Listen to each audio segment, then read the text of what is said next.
តែណែឆ្នាំនេះគឺថាដេកផ្ទះស្អាតអញ្ចឹងតែមកបាអធិស្ឋានមិត្តភ័ក្តិទាំងអស់គ្នាប្រពន្ធណា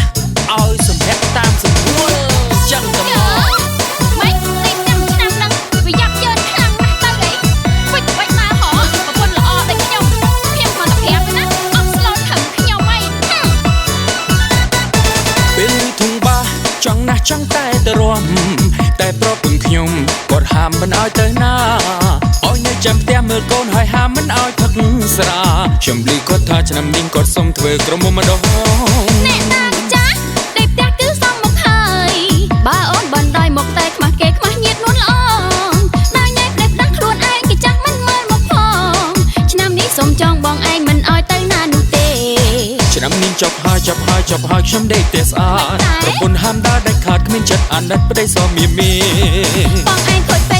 ខូចពេកទៅដើរតែញ៉ៃឆ្នាំមុនប្តីគេរករឿងព្រោះបងញ៉ៃប៉ះប្រពន្ធគេម្ដង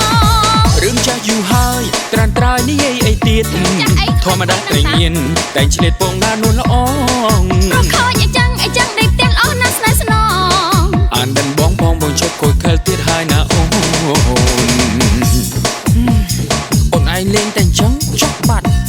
អូឆ្នាំហ្នឹងមកឲ្យបងដេកផ្ទះស្អាតចឹងហ្មងចាដេកផ្ទះអញ្ចឹងសំបងឯងអូនឯងអីក៏ចិត្តអាក្រក់ដាក់ប្តីមែនហ្នឹងអីមិនខ្ញុំមិនចិត្តអាក្រក់ទៀតណែឈប់ជួយបើដេកតាមស្រួលឲ្យសំមកឯងមកឯងខូចប៉ុណ្ណឹងណាខូចទេតែតវ៉ាទៀត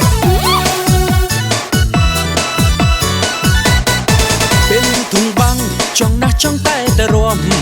តែប្រពន្ធខ្ញុំគាត់ហាមមិនឲ្យទៅណាឲ្យនៅចាំផ្ទះមើលកូនហើយហាមមិនឲ្យផឹកស្រាខ្ញុំលឺគាត់ថាឆ្នាំនេះគាត់សុំធ្វើក្រុមមកម្ដងមើលអ្នកពេកចាស់ដេកផ្ទះគឺសំមកហើយបើអូនបណ្ដោយមកតែខ្មាស់គេខ្មាស់ញាតនួនល្អដល់ញ៉ៃផ្ដេសផ្ដាស់ខ្លួនឯងគេចាស់មិនមើលមកផងឆ្នាំនេះសុំចង់បងឯងមិនឲ្យទៅណានោះទេទិញធំឆ្នាំនេះចប់ហើយខ្ញុំដេកផ្ទះស្អាតប្រពន្ធហាមដើរដាច់ខាតគ្មានចិត្តអាណិតប្តីសមមៀមបងឯងខូចពេកទៅដើរតែញ៉ែឆ្នាំមុនប្តីគេរករឿងព្រោះបងញ៉ែប៉ះប្រពន្ធគេម្ដងរឿងចាស់យូរហើយនឹងត្រានត្រើយនិយាយអីទៀតធម្មតាត្រីញៀនតែឆ្លៀតពងណានួនល្អមកខូចចឹងដេកផ្ទះល្អណាស់បងអើយអូយអាណិតបងផងមើលអូនបងជប់ខលខូចទៀតហើយណាតវ៉ាឆ្នាំហ្នឹងខ្ញុំសុំដើរធ្វើកំងម្ដងមើលកូននៅផ្ទះចប់ហើយចឹងហើយមកវិញពេលណា